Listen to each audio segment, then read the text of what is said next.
कृष्ण क्या हैं? वो ब्राह्मण हैं कि क्षत्रिय हैं कि वैश्य हैं कि शूद्र हैं, क्या है? गीता जैसा दूसरा ग्रंथ नहीं है जिसे इस देश का बहुत पहले राष्ट्रीय ग्रंथ हो जाना चाहिए था। गीता ग्रंथ महान है, भारत की पहचान है। गीता ग्रंथ महान है, भारत की पहचान है। ब्रह्मण्याधाय कर्माणि संगं त्यक्त्वा करोति यः न स लिप्यते पापेन पद्मपत्रं विवाम्यसा। जो कुछ अच्छा हुआ वो प्रभु ने करवाया, अगर कोई त्रुटि रह गई तो वो मेरी नीतीश भारद्वाज की त्रुटि है। इतना।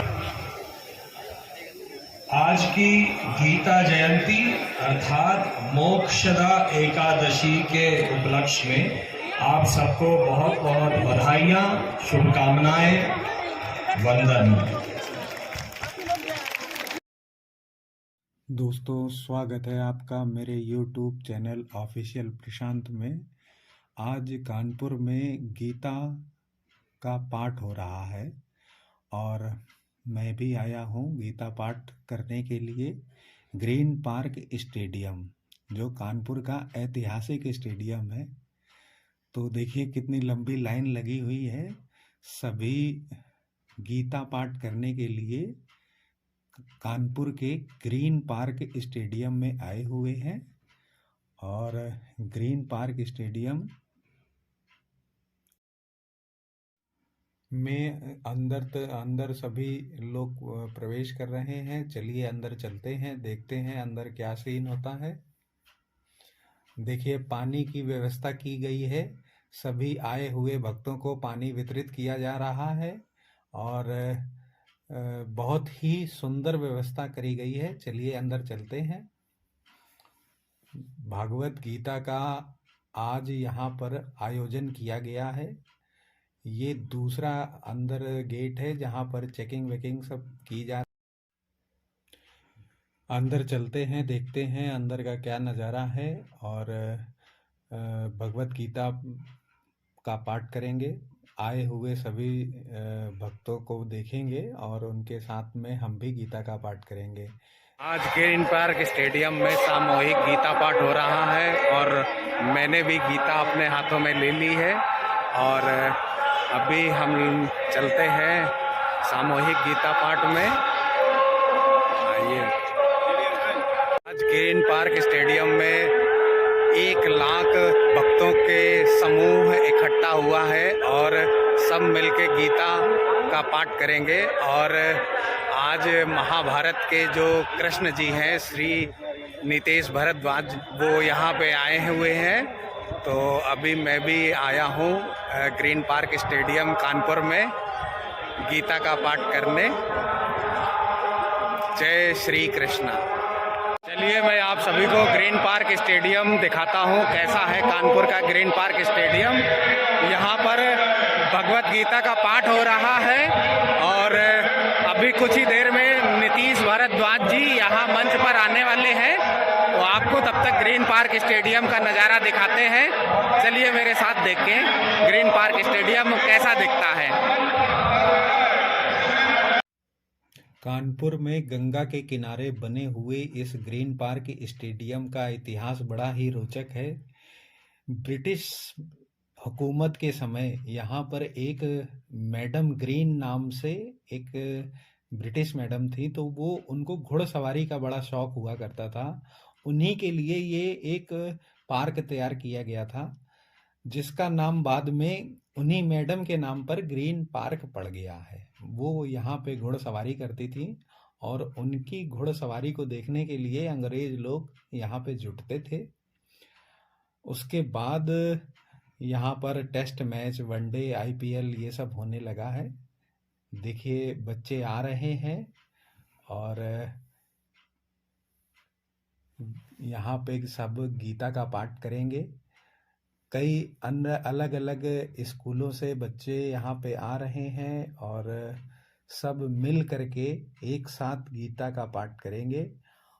नीतीश भारद्वाज जो महाभारत में श्री कृष्ण थे, वो उनकी गरिमामय उपस्थिति में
आए हुए सभी भक्तों के लिए यहाँ पर एक बड़ी सी स्क्रीन लगाई गई है। और देखिए आप स्क्रीन में नीतीश भारद्वाज जी मंच पर जाते दिख रहे हैं। कितना सुंदर नज़ारा है यहाँ पे। सभी भक्त जो है गीता पाठ में संलग्न है और अपने इष्ट श्री कृष्ण भक्ति में लीन है। कृष्णाज्ञानस्य यावरा बुद्ध्याविशुद्धया युक्तो विद्यादानन्यं च सप्तादिर्विषयान् त्यक्त्वा प्राणद्वेषोऽङ्गिरस्य च विविक्तसेवेरध्वासे यतवाक्कायमानसः ध्यानयोगपरो नित्यं वैराग्यं समुपासितः अहङ्कारं बलं दर्प कामक्रोधं परिग्रह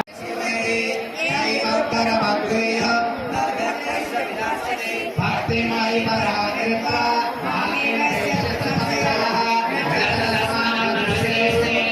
दक्षिणे प्रियकृत्तमः कवितान च वेदस्मात् प्रियतोऽपि अधीयस्य धर्मं सम्पादमायो ज्ञानयज्ञेन कृष्णस्यापि दिनेमति श्रद्धानस्तुयस्य श्रुयाप्रियो नरः सोऽपि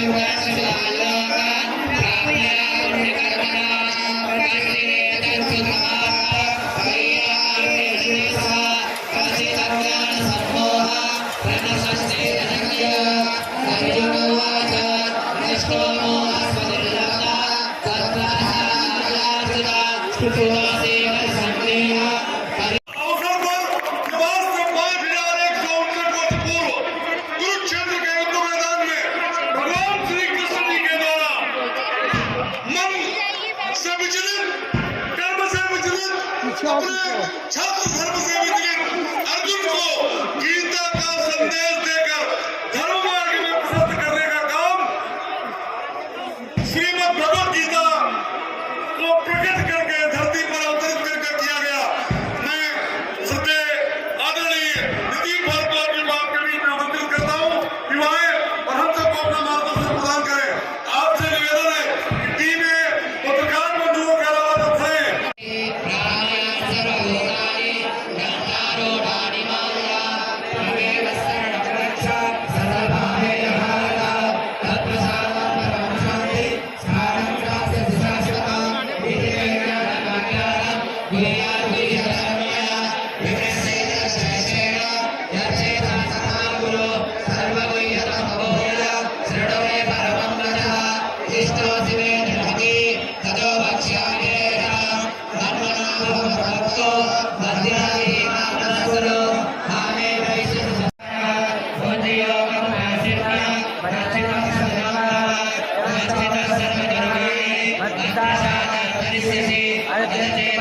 जय श्रीमद् भगवद गीते। मां भगवती गंगा के पवित्र पावन तट पर आज इस ग्रीन पार्क में विश्व प्रसिद्ध मैदान में प्रातःकाल 11 बजे विराजमान है। आप सबके चरणों में भी नमन करते हुए मेरे गुरुजी स्वामी ईश्वरानंद गिरी महाराज जो अब ब्रह्मलीन हैं और उनके शिष्य जो भी मेरे गुरु हैं स्वामी सत्योजात शंकर आश्रम जी, इन सारे गुरुओं के चरण कमलों पर नतमस्तक होते हुए मां सरस्वती की कृपा से आप सबके समक्ष यहाँ खड़ा रहने का बल मुझे मिला है। सर्वप्रथम आज की गीता जयंती अर्थात मोक्षदा एकादशी के उपलक्ष्य में आप सबको बहुत बहुत बधाइयां, शुभकामनाएं, वंदन। मोक्षदा एकादशी जो मोक्ष प्रदान कर सकती है। गीता जयंती को मोक्षदा एकादशी क्यों कहा गया?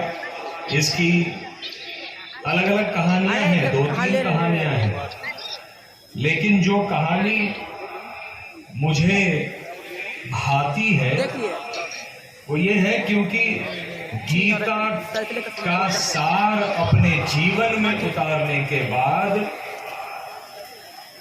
मोक्ष क्रम प्राप्त है, वरना मोक्ष नहीं मिलेगा मनुष्य जीव को। और इसीलिए गीता जयंती को मोक्षदा एकादशी कहा गया है, बल्कि मोक्षदा एकादशी के दिन गीता जयंती का ये महत्व है।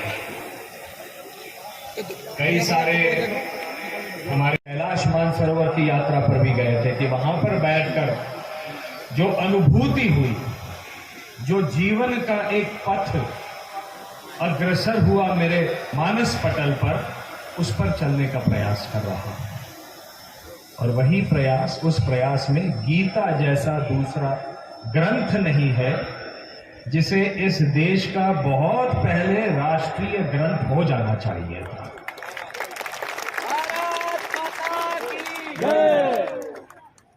स्वयं स्वामी विवेकानंद जी ने कहा है, भगवत गीता क्या है?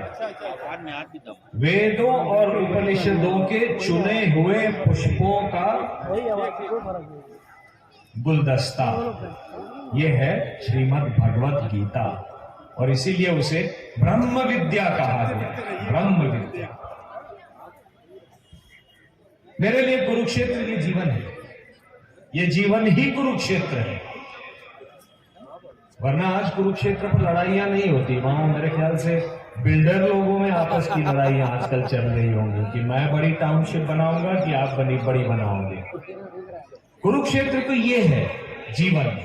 इसी जीवन में हमको धृतराष्ट्र भी दिखते हैं, दुर्योधन भी मिलते हैं, दुशासन भी मिलते हैं, कोई दुर्भाग्य स्मृति विभ्रमा स्मृति भ्रंशात् बुद्धिनाशो बुद्धिनाशात् पयश्चात्। अब ये ऐसे ही हम लोगों के लिए तो दिया हुआ है कि क्रोध करने से क्या होता है। ऐसे अगणित मोती इस ग्रंथ में है जिसे आत्मसात करना है, अंगीकार करना है, ताकि हम जो जीवन यापन करते हुए जो भी निर्णय लें, क्योंकि दुर्योधन मिलेगा इसी जीवन में, मिलेगा दुर्योधन इसी जीवन में, दुशासन मिलेगा, शकुनी मिलेगा, तो उनके साथ व्यवहार करते हुए हम कैसे निर्णय लें, इस पर हमारा कर्म निर्धारित होता है। किसी ने बंदूक उठा दी, इसलिए हमने भी बंदूक उठाकर किसी का कत्ल कर दिया, तो एक गलत कर्म अपनी आत्मा के साथ जुड़ गया। मैं जब सांसद था तो बहन फूलन देवी जी हमारे साथ मिर्जापुर से सांसद थी। बचपन से उनको देखा था टेलीविजन पर और सारे अखबारों में कि कितना अत्याचार हुआ था उनके साथ में। अत्याचार को रोकने के लिए युद्ध करना हिंसा नहीं है, यही तो कुरुक्षेत्र है। लेकिन यदि वो अंतिम विकल्प हो तो उस बहन के पास शायद वो अंतिम विकल्प था।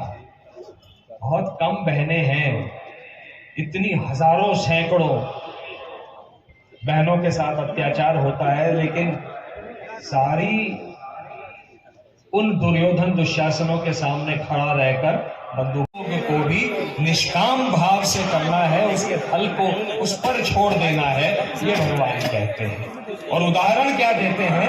कमल का। यहाँ कई सारे सरोवरों में कमल देखे होंगे आपने, कभी जाकर उसका पत्ता उठाइए,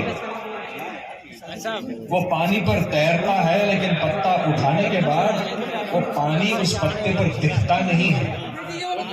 और यही कहा था स्वयं कृष्ण ने, ब्रह्मण्याधाय कर्माणि संगं त्यक्त्वा करोति यः न स लिप्यते पापेन पद्मपत्रं विवाम्यसा।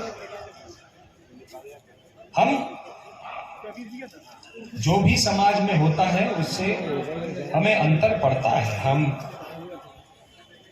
उसका प्रभाव हम पर पड़ता है, लेकिन फिर भी हम कितना निर्लेप भाव से उसको सहन करते हुए अपना जीवन यापन करें, इसके लिए कर्म रखा गया है सर्वोपरि। वरना तो गीता में ऐसे मोती है, कर्म है, भक्ति है, ज्ञान है, सब कुछ है।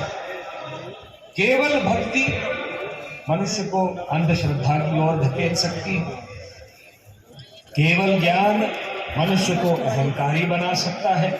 इसीलिए ये जो संतुलन है सब चीजों का, सारे योगों का संतुलन, योग ही अर्थात संतुलन, माइंड बॉडी सोल आत्मा, ये जो संतुलन है उसी का नाम है योग। और इसीलिए भगवान स्वयं कहते हैं योगः कर्मसु कौशलम, मतलब जो भी कर्म है उसको कुशलता से समझो और करो, और वही आपके जीवन का योग बन जाएगा। आज मुझे लगता है ये संतुलन पूरे विश्व ने खो दिया है। जो परिस्थितियां पूरे विश्व में दिखाई दे रही हैं वो असंतुलित हैं, उनका संतुलन बनाना बहुत आवश्यक है। कृष्ण क्या हैं? वो ब्राह्मण हैं कि क्षत्रिय हैं कि वैश्य हैं कि शूद्र हैं, क्या है? जन्म लिया वसुदेव और देवकी, ये तो क्षत्रिय हैं। जन्म लेते ही कारागार से चले गए वृंदावन, गोकुल। नंद बाबा वैश्य थे, व्यापार करते थे दूध का, तो उन्होंने व्यापार भी सीखा। बहुजन समाज के साथ खेले, गौओं को जब लेकर जाते थे चराने के लिए तो बहुजन समाज के साथ खेले। अपने घर से जो दोपहर का भोजन आता था वो मस्त भोजन हुआ करता था, और जो मनसुखा वगैरह थे, उनके पास कुछ नहीं होता था, एक आधी रोटी या ऐसा कुछ लेके आते थे। अपने घर के स्वादिष्ट व्यंजन उन सबको उसके मनसुखा के व्यंजनों में मिलाकर मिल बांट कर खाते थे, तो वो बहुजन समाज के हो गए।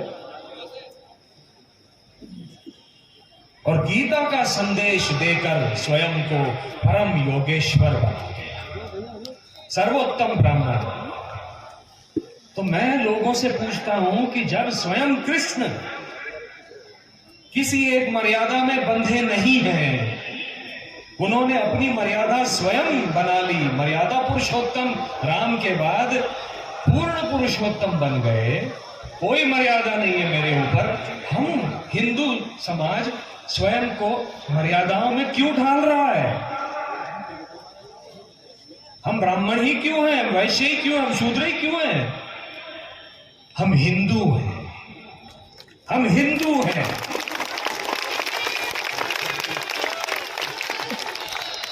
ये सीख मैं, हम हिंदू हैं और गर्व से कहते हैं हम हिंदू हैं, क्योंकि हिंदू ही वो दर्शन है जो सबको समाहित करता है। हिंदू ही वो दर्शन है, वो दूसरे दर्शनों का सम्मान करता है। हिंदू ही वो दर्शन है जो किसी और को कन्वर्ट नहीं करता। जब कोई आता है कन्वर्ट करने के लिए, तो मैं उससे पूछता हूं, इसका तात्पर्य यह है कि जिस दर्शन को मैं मानता हूं उसका आप अपमान करते हैं, आप उसको कुछ समझते ही नहीं है। क्यों? आप इसको समझने का प्रयास कीजिए। मैं भी जीसस क्राइस्ट को समझने का प्रयास कर लूंगा। उन्हीं के समाज ने, जो जूस थे वहां के, उस समाज ने उनको पत्थरों से मारा, कीले ठोक दिए, लेकिन उन्होंने कहा कि इनको क्षमा कर दो। है आज इतना सारा, इतनी सहनशीलता किसी क्रिश्चियन कंट्री में है? पालन करना है यदि जीसस क्राइस्ट का, तो उनकी असीम अनुकंपा और क्षमाशीलता का पालन होना चाहिए। और हिंदू ही वो समाज है जो असीम शांति की ओर समाज और राष्ट्र और वसुंधरा को लेके जा सकता है। इसीलिए हम गर्व से कहते हैं कि हम हिंदू हैं। गीता जीवन के हर प्रसंग के लिए प्रासंगिक है। के लिए आज का दिन अविस्मरणीय रहेगा। भगवान कृष्ण के परिकल्पित चरित्र को जीवंतता प्रदान कर भौतिकता की चकाचौंध में आत्मावलोकन की प्रेरणा पाना और जीवन को उद्देश्य पूर्ण बनाने का कार्य जो आपने प्रभु के माध्यम से किया है। देखिए, ये व्यक्ति, इससे आपको दिखता है रंगकर्मी जो कलाकार है, वो भीतर से कितना वेदांत के करीब है, वेदांत के करीब है। जो कुछ अच्छा हुआ वो प्रभु ने करवाया। अगर कोई त्रुटि रह गई तो वो मेरी नीतीश भारद्वाज की त्रुटि है। इतना बोलकर भगवत गीता की प्रासंगिकता का महत्व समझाकर आज की परिस्थिति में मैं वाणी को विराम देता हूं। जय श्री राम। वंदे मातरम।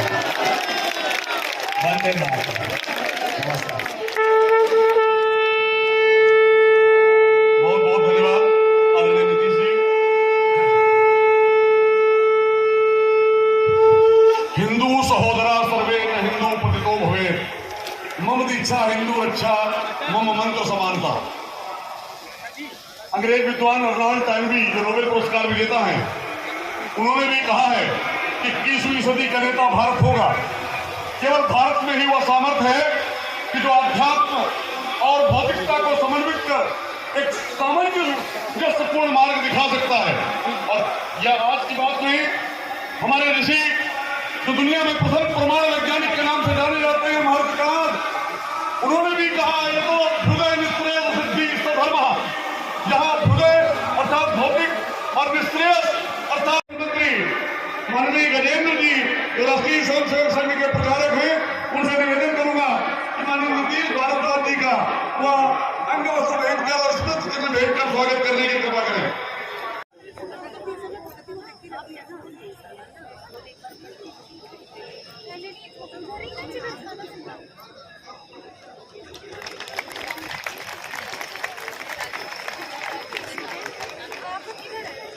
मैं हमारे अतिथियों को शीघ्रता से अपने अपने दूसरे कार्य क्षेत्र में जाना है, इसलिए कार्यक्रम में बहुत सारी औपचारिकताओं को ना देखते हुए मैं निवेदन करूंगा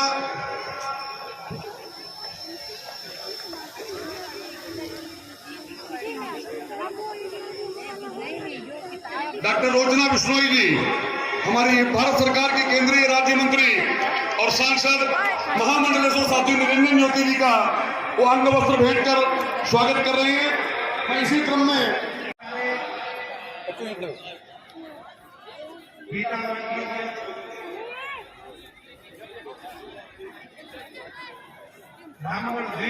और विश्वास के साथ मैं आप सबके प्रति आभार व्यक्त करता हुआ और यह भगवान श्री कृष्ण के चरणों में प्रार्थना करता हूँ कि उनकी कृपा हम सब पर, इस आयोजन समिति के समस्त कार्यकर्ताओं पर, इस अभियान में सहयोग करने वाले समस्त बंधु बांधव और भगिनियों पर और इस शहर, समाज, प्रदेश और देश में उनकी आज कानपुर में ग्रीन पार्क स्टेडियम ऐतिहासिक स्टेडियम है और इस स्टेडियम में गीता का पाठ सामूहिक रूप से पढ़ा गया है और अभी कार्यक्रम का समापन हुआ। भारी संख्या में यहाँ भक्तगण आए हुए थे सामूहिक गीता पाठ करने के लिए। गीता कार्यक्रम बहुत ही अच्छा रहा और सभी ने गीता पाठ किया।